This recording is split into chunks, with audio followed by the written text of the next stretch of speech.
Vous savez, le ticket présidentiel était un leurre. C'est ce qu'il y avait derrière cela qui était important. Il s'agissait pour un candidat, Abdoulaye Wade en l'occurrence, de pouvoir passer avec 25% de l'électorat. Non seulement et avec le ticket, de pouvoir aussi avoir la possibilité de se désigner un remplaçant, le cas échéant. Je pense que ceci était contraire aux dispositions de la Constitution et c'est la raison pour laquelle, à l'appel de l'intérêt national et de la démocratie sénégalaise, les populations de tous ordres et de tous bords se sont mobilisées pour faire barrage. Et c'est pour cette raison-là qu'en désespoir de cause, ils se sont résolus à retirer le projet de loi. Monsieur le maire, monsieur le député, pardon, il y a une image qui frappe, c'est-à-dire l'image où on voit Cheikh Bamba Dièye, député du Sénégal, s'enchaîner sur les grilles de l'Assemblée nationale. Pourquoi vous avez pris cette résolution de parler au monde comme ça? Vous savez, nous, on était dans une position où nous étions acculés. Le gouvernement a initié ce projet de loi et en procédure d'urgence a convoqué l'Assemblée nationale. Parce qu'ils avaient le sentiment que le temps que la population se réveille ou que les politiques fassent le travail d'information pour que les citoyens sénégalais se rendent compte de ce qui est en cours, ce serait déjà terminé. Je suis arrivé en commission des lois le matin, je l'ai tenu un discours et j'ai eu l'impression qu'ils ne m'entendaient pas et qu'ils croyaient que la cause était déjà gagnée. Il fallait d'abord faire en sorte que les Sénégalais soient informés, il fallait y faire et le faire très vite. Il fallait non seulement informer les Sénégalais, mais capter leur attention suffisamment pour que tout le monde, et d'un seul bout, se réveille et se pose la question de savoir qu'est-ce qui se passe. Et c'est pourquoi une image doit parler plus que d'autres choses. Le président de la République avait le sentiment qu'en prenant cette initiative et en allant en procédure d'urgence, il pouvait faire passer la loi. Et une fois que la loi est passée, c'était terminé. Et c'est pourquoi un homme politique doit être capable de réagir par rapport à un défi. Et par rapport à ce défi, j'ai pensé qu'en m'enchaînant devant l'Assemblée nationale, j'ai donné une image aux Sénégalais pour leur dire que votre représentation nationale est devenue prisonnier. Et que les députés qui y sont enchaînés. Si vous ne faites pas gaffe, si vous ne réagissez pas promptement, l'image que je vous montre aujourd'hui va être très vite la réalité pour les 14 millions de Sénégalais. Et en démocratie, le peuple est souverain. Et c'est le peuple qui délègue son pouvoir à des élus qui le représentent. Lorsque ces élus ont failli, lorsque l'État ne répond plus, lorsque nos dirigeants ne fonctionnent plus selon les critères normatifs et réglés de la démocratie, je pense qu'il était important qu'une image forte puisse avoir le poids des milliers de discours. Et c'est pour cela que Dieu nous a aidés, et tant mieux si les Sénégalais, puisque les journalistes sénégalais qui sont très sagaces, ont repris l'événement. Et en le reprenant pendant 24 heures, ils ont rattrapé tout le retard que nous avons accusé. Nous avons pu ainsi reprendre la main au président de la République et ensuite le coiffer au poteau puisqu'il a été obligé de retirer ce projet de loi. Ceci, de mon point de vue, est la victoire du peuple sénégalais, du citoyen sénégalais. Monsieur l'honorable député, est-ce que d'une part aussi ce n'est pas la victoire de ces députés de la majorité qui disent qu'ils ont en fait rejeté cette loi avant le peuple? Mais non, du tout. Parce que moi j'étais en commission des lois.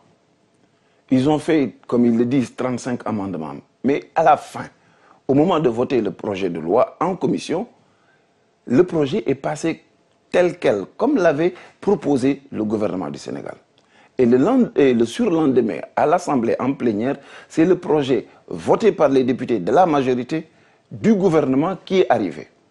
C'est lorsque la pression du citoyen s'est fait suffisamment forte, lorsqu'ils ont senti que le peuple de Kédougou à Saint-Louis, de Tamba à Ziguinchor en passant par Dakar, que les Sénégalais se sont réveillés pour dire non, ne touchez pas à notre constitution, qu'ils se sont résolus en définitive de retirer le projet de loi. Mais enfin, puisqu'ils l'ont retiré, il faudra bien qu'ils essaient d'expliquer. Il faudra bien qu'ils essaient de ne pas perdre la face, mais les dés sont déjà jetés. Aujourd'hui, la réalité, c'est quoi?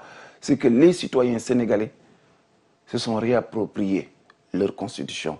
C'est eux qui vont dicter la lecture positive, absolue de la constitution. Et c'est aux hommes politiques, aux chefs de l'État, aux députés de l'Assemblée nationale d'exécuter la Constitution. Je pense que la leçon qui est tirée de ce phénomène-là, c'est qu'aujourd'hui, il ne nous est plus laissé, nous, politiques, eux, les dirigeants, la possibilité de tergiverser ou de penser pouvoir faire quoi que ce soit. Ils nous ont retiré la main et c'est eux les gardiens de la Constitution, c'est eux les gardiens de la légalité. C'est malheureux, mais c'est comme ça et il faudra s'y faire. Monsieur le maire, d'après ce projet de loi qui a été introduit au niveau de l'Assemblée nationale, il y a des gens, certains analystes, qui pensent qu'il y a des soubassements de dévolution monarchique du pouvoir au profit de Karim Wade. Qu'est-ce que vous en pensez? Vous savez, le principe est très clair. La loi telle qu'elle avait été proposée, si cela passait, nous ne serions plus en démocratie. Nous ne serons plus dans une république et nous serons dans une monarchie de fait. Qui était le larron derrière Maître Wade pour se substituer à lui? Ça, je crois qu'il n'y a que Maître Wade qui pourrait y répondre. Mais en réalité, les règles de la compétition démocratique dans une république sont connues de tous. Nous ne pouvons accepter, après avoir participé depuis si longtemps au mouvement démocratique du monde, après ce que le Sénégal a réalisé en 2000, accepter une régression de la sorte. Quel que soit le sous-candidat supposé ou réel de Maître Abdoulaye Wade, le fait est aujourd'hui constatable, c'est que les Sénégalais ont dit niet. Il n'est plus possible pour un candidat de modifier les règles du jeu à son avantage ou de se choisir celui qui va se substituer à lui. Et c'est ça la constante.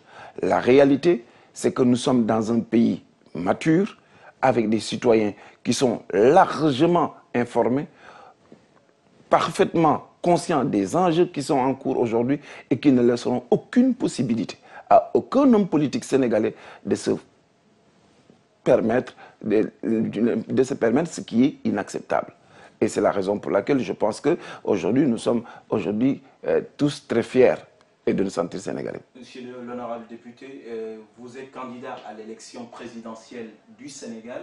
Donc, quelles sont vos chances, vous, dans l'opposition, vous, dans la société civile, en tant que candidat, est-ce que c'est le tout sauf Wade ou bien vous avez des stratégies de conquête de ce pouvoir? Aujourd'hui, je crois que l'urgence au Sénégal, ce n'est plus d'énoncer des candidatures. Ce n'est plus le temps. On n'a plus ce moment-là. La priorité pour nous, Sénégalais, et pour nous, hommes politiques sénégalais, pour nous, citoyens en général, c'est aujourd'hui de suivre le calendrier républicain. Le président de la République, au vu de la Constitution, n'a plus la possibilité de se présenter.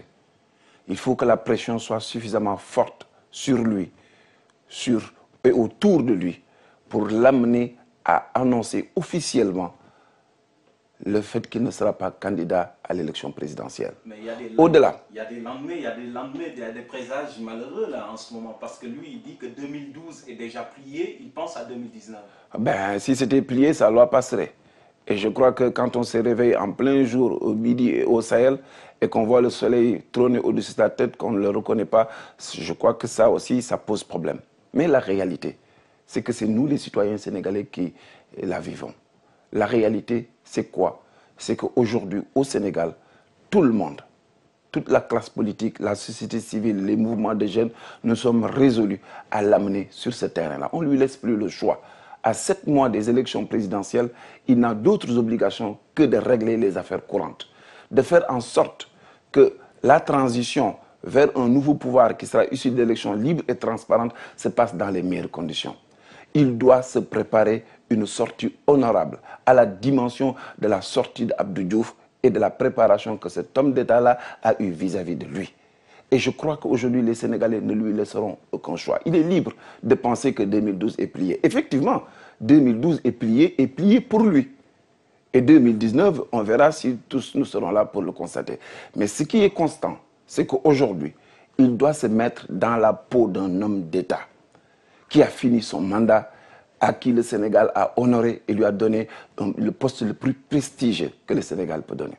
La seule manière de se montrer reconnaissant vis-à-vis de ce pays et de préparer aussi ceux-là qui l'ont accompagné, les jeunes qui sont valeureux, qui l'ont accompagné pendant ces 26 ans d'opposition et 12 années de pouvoir, de leur donner eux aussi les moyens d'exister politiquement. Il serait dommage qu'en partant, qu'il parte avec son parti dans sa globalité, alors que je suis conscient, dans les députés de la majorité comme dans les éléments du Parti démocratique sénégalais, il y a des gens, des femmes et des hommes dont le Sénégal a besoin. Et au demeurant, ce qui est le plus important aujourd'hui, c'est que le président de la République, en face de l'histoire et en face du monde, a la responsabilité d'entrer par la petite ou la grande porte.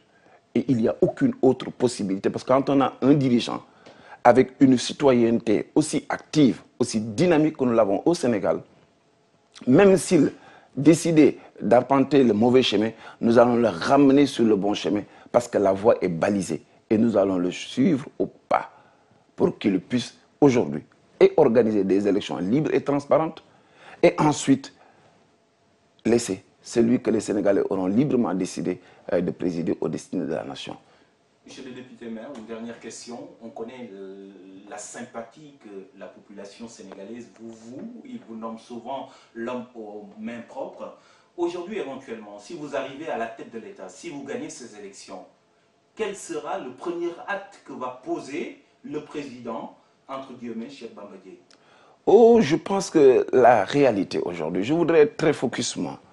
Vous savez, il y a tout ce que l'on dit après ne sera possible que si ce que nous faisons aujourd'hui arrive à son terme. Pour être président de la République, il faudrait d'abord qu'il y ait des élections libres et transparentes. Et comme moi j'ai l'habitude d'être très focus, je voudrais rappeler à tout un chacun, comme je l'ai dit tantôt, la question de la candidature et du futur de la gestion du pays n'est pas à l'ordre du jour pour l'instant. Et nous, Sénégalais, nous avons un immense combat. Nous avons juste de débuter la bataille et il est important que nous restions sur nos gardes, que nous restions focus sur le combat du moment. Ce combat du moment qui devra permettre demain, quel que soit le président que nous aurons, d'avoir les mains libres pour gérer dans la règle le pays.